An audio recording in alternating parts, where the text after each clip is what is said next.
आपका बहुत बहुत स्वागत है। तो चलिए आज हम आगे का सम करते हैं। ठीक है, अकाउंटिंग इक्वेशन आपका चल रहा है। ऑलरेडी वी हैव डन 2 सम। ठीक है, 2 सम हो चुके हैं, अब ये होगा आपका थर्ड सम। ट्रांजैक्शन को कैसे एनालाइज करना है वो देख चुके, कौन से अकाउंट अफेक्ट हो गए वो भी देख चुके, ऊपर से अकाउंटिंग इक्वेशन पे आपकी कैसे इफेक्ट होगी वो भी हमने देख चुका है। ठीक है, और लास्ट लेक्चर में हमने देख लिया है कि कैसे हमें किस फॉर्मेट में हमें ये इक्वेशन को सॉल्व करना है या फिर इक्वेशन पे इफेक्ट हमको दिखानी है। ठीक है, तो अभी जो आपका पोर्शन रह जाता है that is practice practice and practice. ठीक है, तो किसी भी चैप्टर को लेके अकाउंट के किसी भी चैप्टर को लेके, ऐसा नहीं कि यही चैप्टर या फिर ये आपका इंट्रोडक्टरी लेवल है या फिर नया नया सब्जेक्ट है इसी के लिए, लेकिन अकाउंटिंग में किसी भी चैप्टर के लिए यू नीड प्रैक्टिस ओनली। ठीक है, तो जितना प्रैक्टिस करोगे उतना आपके लिए बेहतर होगा। आपको फॉर्मेट भी बाय डिफॉल्ट आपके दिमाग में याद रह जाएंगे। ठीक है, और आपका प्रैक्टिस से आपकी जो कंसेप्चुअल अंडरस्टैंडिंग बढ़ेगी वो तो है ही है। ठीक है, तो आगे का सम हमारा जो होगा दैट इज क्या है, फर्स्ट ट्रांजेक्शन इज गिवन, गोमन स्टार्टेड बिजनेस विथ कैश 20,000। अब ये ट्रांजेक्शन तो मेरे को आपको बतानी नहीं होगी, हर एक सम में ऑफ कोर्स बिजनेस स्टार्ट होगा तो पहले ट्रांजेक्शन यही होगी कि कैश लाए या फिर कुछ और चीजें लाए। आगे जैसे जैसे बढ़ोगे कैश के अलावा और भी चीजें ओनर घर से लाएगा। ठीक है, तो उसके भी हम इफेक्ट देखेंगे। अब भी यहाँ पे क्या दिया है, गोमन started business with cash 20,000 rupees. Business में कैश आई, थिंक क्या, एनालाइज करो ट्रांजेक्शन की इफेक्ट क्या होगी। बिजनेस क्या सोचना है हमें, आई एम द बिजनेस। ठीक है, खुद बिजनेस बन जाना है। ठीक है, तो जब भी गुरमन बिजनेस में कैश लाएगा तो मेरे लिए क्या हुआ, बिजनेस के लिए क्या हुआ, cash comes in, cash account affect हुआ। ठीक है, सेकंड इफेक्ट क्या हुई, Gurman is giver to business, हमारे लिए तो गुरमन अलग है। ठीक है, गुरमन ने हमें दिया तो Gurman is giver to us. Okay, तो गुरमन अकाउंट, लेकिन यहाँ पे हम गुरमन अकाउंट नहीं लिखेंगे। ओनर का हिस्सा बिजनेस किस नाम से रखता है, कैपिटल के नाम पे, तो कौन सा अकाउंट अफेक्ट होगा, यहाँ पे कैपिटल अकाउंट। एनालिसिस करना गया, अकाउंट्स देख लिए। नाउ सी यहाँ पे हमारा फॉर्मेट क्या होगा, फॉर्मेट में हम पहले लिख लेते हैं। फर्स्ट कॉलम जो हमारी होगी that is FN number, that is your transaction number. ठीक है, यहाँ पे हम लिखेंगे डिस्क्रिप्शन ऑफ द ट्रांजेक्शन। किसी स्कूल में ये कॉलम लिखवाई जाती है या किसी को स्कूल में नहीं लिखवाई जाती है, देयर इज किसी को सेंस नहीं लगता कि डिस्क्रिप्शन लिखा जाए। ठीक है, आप सिर्फ एफआरएन या ट्रांजेक्शन का नंबर डाल दो या फिर डेट डाल दो, वो बहुत हो गया। ठीक है, तो डिस्क्रिप्शन किसी स्कूल में लिखाया जाता है, किसी स्कूल में नहीं लिखवाया जाता। अगर आपके टीचर बोले कि नहीं लिखना है तो नहीं लिखना है। ठीक है, तो दैट्स द सिंपल थिंग। यहाँ पे हमारा मेजर पोर्शन ऑफ पेज जो होगा वो किस चीज के लिए होगा, अफेक्ट के लिए। ठीक है, क्योंकि हमारे अफेक्ट में ज्यादा चेंजेस हो गए, उसके लिए हमें ज्यादा जगह चाहिए होगी। और यहाँ पे दूसरा जो होगा दैट इज लायबिलिटी और last one is capital. Okay, और दोनों के बीच यहाँ पे हम क्या लिख देंगे, इक्वल टू। ठीक है, चलो तो फर्स्ट ट्रांजेक्शन जो है, गुरमन कैश ला रहा है बिजनेस में, बिजनेस के लिए एक असेट जनरेट हुई, वो कौन सी, कैश की। ठीक है, तो कैश यहाँ पे एक असेट जनरेट हुई तो हम लिखेंगे कैश। कितनी कैश लाई है, 20,000 रुपीज, तो यहाँ पे हम लिख लेंगे 20,000 रुपीज। डन। दूसरा अकाउंट कौन सा अफेक्ट हुआ था हमारा, कैपिटल अकाउंट। ठीक है, तो कैपिटल में हम लिखेंगे, नाम दिया है हमें गुरमन। ठीक है, तो यहाँ पे हम लिखेंगे गुरमन कैपिटल। ओके, कितनी आई, 20,000 rupees. Both sides are balancing. ठीक है, इस साइड भी 20,000 है और उस साइड भी 20,000 ही है। सेकंड ट्रांजेक्शन देखते हैं, he purchased furniture for rupees 2,000। 2,000 में फर्नीचर परचेज किया, क्या इफेक्ट हुई थी, पहले तो मुझे बताओ कि if this transaction is credit और कैश। कुछ स्पेसिफिकली बोला है कि कैश परचेज किया, क्रेडिट परचेज किया ना मैम, स्पेसिफिकली तो कुछ बोला ही नहीं है कैश है या क्रेडिट है। किसी का नाम दिया है कि हमने ये जो फर्नीचर है किसी से परचेज किया, नाम भी नहीं दिया है, ठीक है, किसी का हमें नाम भी नहीं दिया है, दैट मीन्स क्रेडिट पे तो होगा नहीं, क्रेडिट पे अगर होता तो एटलीस्ट नाम तो दिया होता। अगर स्पेसिफिकली नहीं बोला है कि क्रेडिट ट्रांजैक्शन है तो दूसरा ऑप्शन क्या होता कि नाम दिया है, ठीक है, कि इसका नाम आपको अपनी बुक्स में लिखना है क्योंकि इन फ्यूचर आपको उसको पैसे देने होंगे, ठीक है। चलो नाम भी नहीं दिया, दैट मीन्स यहाँ पे हम क्या एज्यूम करेंगे, this transaction is a cash transaction. कैसे ट्रांजैक्शन है, कैश ट्रांजैक्शन। क्यों? क्योंकि हमें किसी का नाम नहीं दिया है, नाम नहीं दिया है मतलब वी आर सपोज टू किसी का नाम हमें अपने बुक में लिखना नहीं है, हमने कैश ट्रांजैक्शन की है, एक हाथ दे दूसरे हाथ ले, हो चुका है, किसी का नाम हमें बुक में लिखना नहीं है, ठीक है।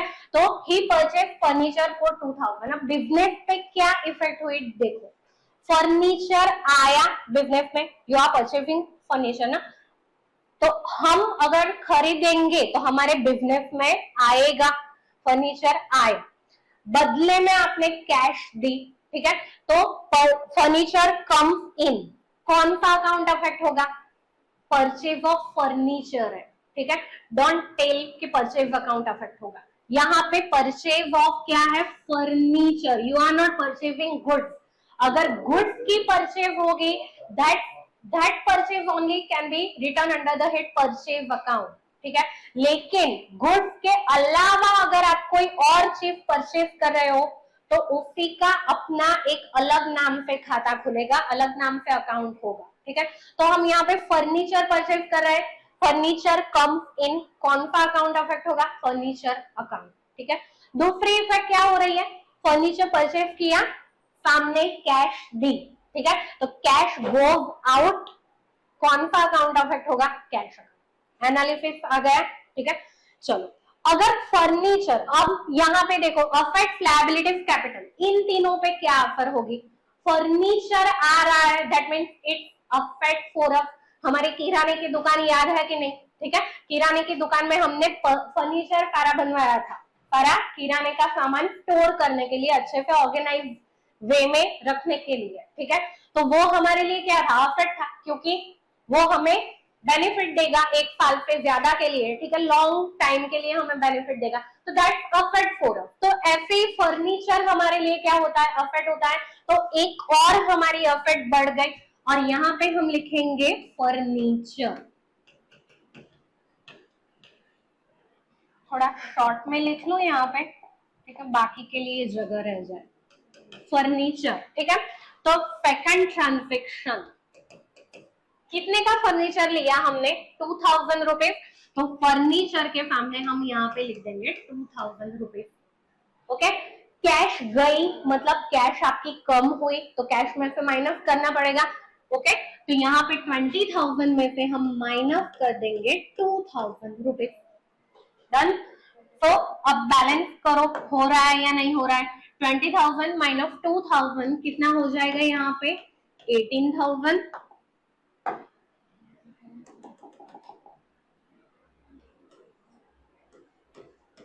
18,000, ठीक है, यहाँ पे प्लस फर्नीचर 2000 और कैपिटल, यहाँ पे हमारी कैपिटल कितनी है, 20,000, लायबिलिटी 0, ठीक है, डैश लिख सकते हो या फिर 0 भी लिख सकते हो, ठीक है। टिल नाउ हमने कोई लायबिलिटी इंकर की नहीं है, तो दोनों के बीच हम इक्वल टू रख सकते हैं कि नहीं, दिस इज 18 प्लस 2 20,000, यहाँ पे भी 0 प्लस 20,000, दोनों बैलेंस हो रहे हैं, तो यहाँ पे बीच में क्या आ जाएगा, इक्वल टू, डन।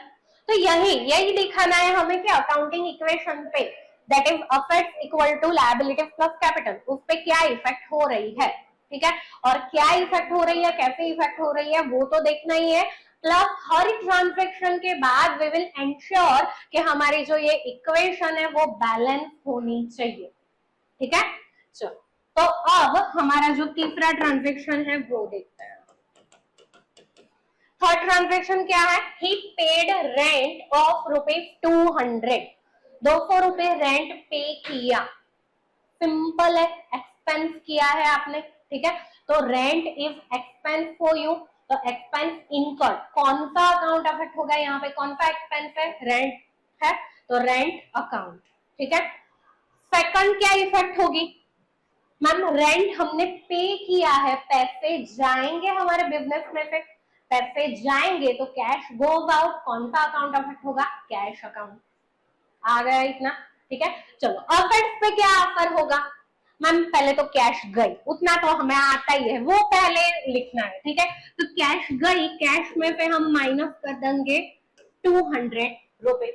ठीक है, rent is expense for us, and expense की वजह से मैंने पहले भी आपको समझाया है, हमारी कैपिटल पे क्या इंपैक्ट होगा, हमारी कैपिटल कम होगी, because more and more expensive you are incurring, that means आप अपना प्रॉफिट कम कर रहे हो या फिर आप लॉस की तरफ जा रहे हो, एंड वो जो लॉस सिचुएशन है वो आपकी कैपिटल को क्या करेगा, कम करेगा। ओके, तो यहाँ पे रेंट आपका एक्सपेंस है और एक्सपेंस हमेशा कैपिटल पे नेगेटिव इंपैक्ट डालेगा। ठीक है, तो कैपिटल में से हम माइनस कर देंगे कितने, 200 रुपीज। ट्रांजेक्शन हो गई। Again now we will check the effect of this transaction on our equation. चलो 18,000 माइनस 200 कितना हो जाएगा यहाँ पे, 17,800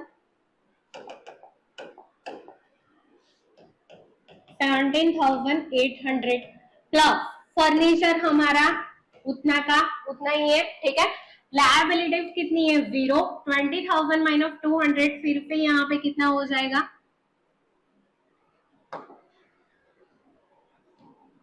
19,800। ठीक है, तो 17,800 प्लस 2,000, 19,800 और यहाँ पे भी 19,800। Again equation is getting balance, तो दोनों में हम इक्वल टू रख सकते हैं। ठीक है, चलिए तो थर्ड ट्रांजेक्शन अब देख लेते हैं, सॉरी थर्ड नहीं, फोर्थ। ठीक है, फोर्थ ट्रांजेक्शन में क्या बताया, he purchased goods on credit ₹3,000। here specifically you are given कि ये ट्रांजेक्शन क्रेडिट पे हुई है। ठीक है, आपको बोला गया है goods on credit, that means credit पे हमने परचेज किया है, गुड्स आ रहा है तो गुड्स कम्स इन, कौन सा अकाउंट अफेक्ट होगा, whenever we purchase goods, purchase account affect होगा। ठीक है, तो goods comes in purchase account. Second effect क्या होगी मैम, किसी का नाम तो दिया नहीं है तो यहाँ पे हम कैसे लिखेंगे, सिंपली इन जनरल बिजनेस की बात करूं तो ऑफकोर्स यू विल नो कि हम किससे परचेज कर रहे हैं, तो नाम आपको हर केस में पता रहेगा। ठीक है, लेकिन यहाँ पे बुक्स में कभी कभी दिया होता है, कभी कभी नहीं दिया होता है, तो सिंपली अगर नाम नहीं दिया है तो हम उनको बोल देंगे क्रेडिटर। ठीक है, उनको क्या बोल देंगे, क्रेडिटर। तो creditors are giver to us, creditor ने हमें अभी उधार दिया ना, क्रेडिट पे दिया, उन्होंने पैसे तो नहीं लिए अभी सामने। ठीक है, तो वो कौन है, देने वाला है हमें, क्रेडिटर्स आर गिवर। तो कौन सा अकाउंट अफेक्ट होगा, क्रेडिटर्स अकाउंट। ठीक है, चलो इन तीनों पे क्या इफेक्ट होगी मैम, परचेज किया, गुड्स कमिंग, गुड्स आ रहा है तो स्टॉक, हमारी और एक इफेक्ट जनरेट हो गई, तो यहाँ पे हम और एक इफेक्ट लिखेंगे, दैट इज स्टॉक। स्टॉक कितना आएगा हमारा, 3,000 रुपीज का, तो फोर्थ ट्रांजेक्शन के सामने हम स्टॉक के नीचे लिखेंगे 3,000 रुपीज। डन। ठीक है, क्रेडिट ऑफ इन फ्यूचर आपको पैसे लौटाने हैं। ठीक है, पैसे आपको इन फ्यूचर लौटाने हैं, मतलब वो आपने लायबिलिटी इनकर के, लायबिलिटीज में हम लिखेंगे, यहाँ पे लिख देते हैं क्रेडिटर, क्रेडिट ऑफ के नीचे यहाँ पे कितने लिख देंगे, 3,000 रुपीज। ठीक है, अगेन चेक करो बैलेंस हो रहा है कि नहीं इक्वेशन। हमारे पास कैश है कितनी है, 17,800 प्लस 2,000 का हमारे पास फर्नीचर है, प्लस हमारे पास 3,000 का स्टॉक है। Done, effect fight done. Liabilities हमारी क्रेडिटर्स है हमारे पास 3,000 के, और कैपिटल हमारा रह जाता है 19,800। ठीक है, do the total, 17,800 plus 2,000 plus 3,000, 22,800 और यहाँ पे 3000 plus 19,800 that is 22,800 both are getting balance. तो यहाँ पे हम फिर से इक्वल टू लिख सकते हैं, आएगा। सिंपल है यहाँ पे। अब आपको ज्यादा कुछ आएगा नहीं। हर कोई शायद कोई नई टाइप की ट्रांजेक्शन अगर आ गई तो आपको जब सोचना है, पहले भी आपको बताया, ठीक है, आपको सिर्फ सोचना है, ट्रांजेक्शन को एनालाइज करना है कि हमारे बिजनेस पे क्या इम्पैक्ट हुआ, उसका क्या इफेक्ट होगी, ठीक है, क्या आया क्या गया, किसी से इन फ्यूचर लेना है, किसी को इन फ्यूचर देना है, ठीक है, और उस पर पे हम इन तीनों पे क्या इफेक्ट होगी वो देख लेंगे, ठीक है। तो सिर्फ सोचना है आपको अपने हिसाब से और यू आर डन, ठीक है। तो ये हमारा थर्ड फॉर्म है जो खत्म हो चुका है, ठीक है।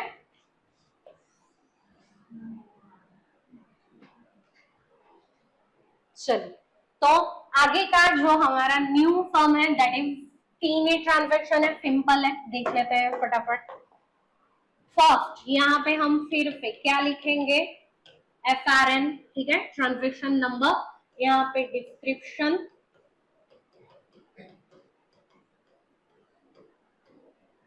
यहाँ पे क्या आएगा, अफेक्ट, ठीक है, यहाँ पे liability, capital, okay. First transaction वही है, स्टार्टेड बिजनेस विथ कैश, वही नहीं है, ठीक है। Started business with cash 1 lakh. अब इस बार और एक एडिशन हुआ है दैट इज गुड्स भी लाया है 20,000 रुपीज का, ठीक है। कोई बात नहीं, सोचो क्या हो रहा है, ठीक है।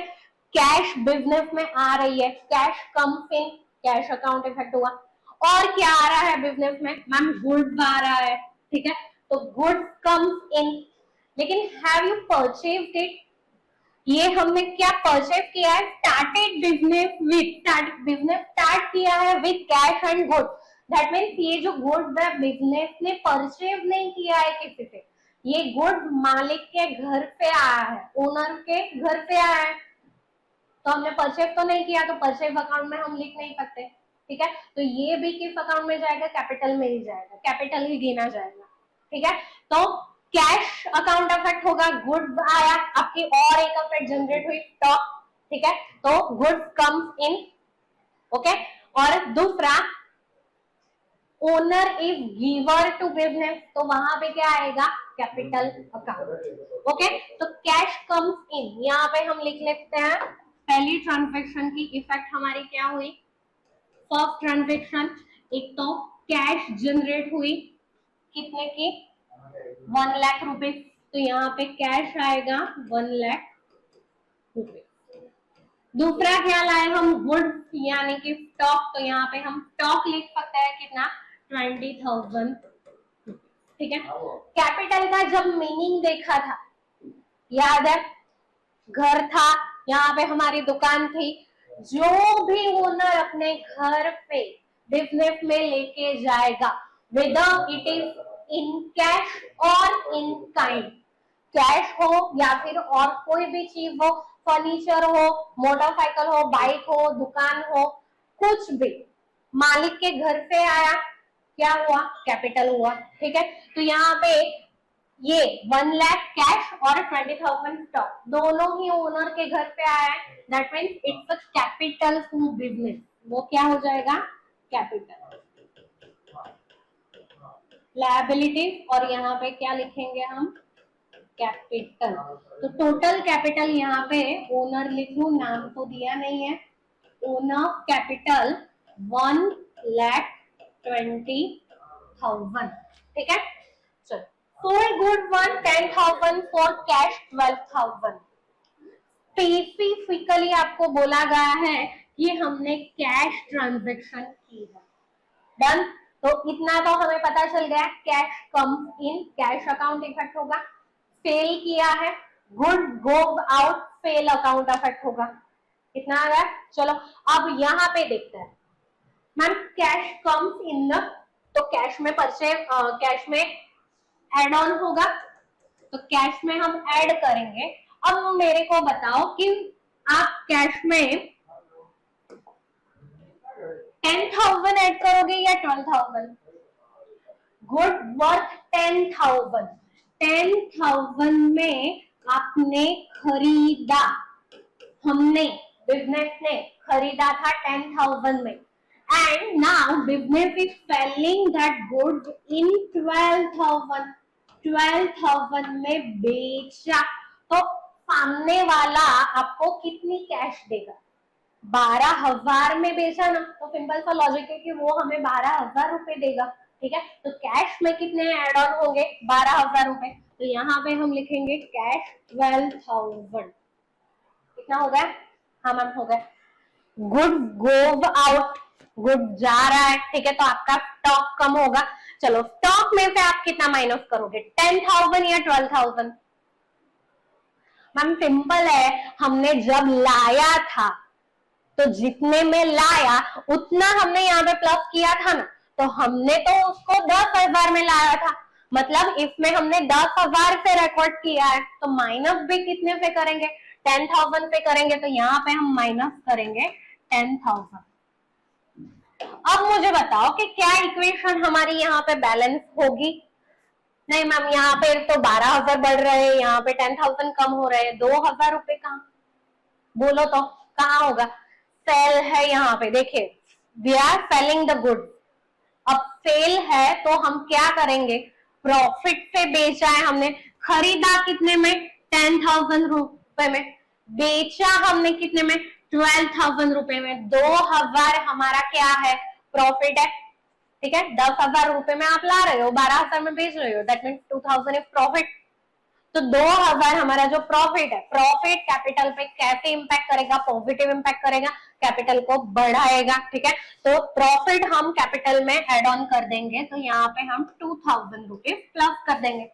अब हमारी इक्वेशन हो जाएगी बैलेंस। ठीक है, तो बैलेंस कैसे करेंगे? 1 लाख प्लस 12,000, यहाँ पे आएगा 1 लाख 12,000। ठीक है, 20 प्लस माइनस 10,000, तो हमारे पास 10,000 का स्टॉक रह गया, यहाँ पे दोनों के बीच प्लस। ठीक है, 1,20,000 प्लस 2,000, तो 1,22,000। दोनों के बीच आप इक्वल रख सकते हो। हाँ मैम रख सकते हैं। 1,12,000 प्लस 10, 1,22,000, वहां पे भी 1,22,000। ठीक है, चलो थर्ड ट्रांजेक्शन क्या बोली गई है हमें? थर्ड ट्रांजेक्शन में बोला है purchase furniture on credit for 30,000। Furniture हमने परचेज किया, specifically you are given on credit purchase किया है। ठीक है, तो ऑन क्रेडिट हमने फर्नीचर परचेज किया है, तो कौन सी इफेक्ट होगी? पहले तो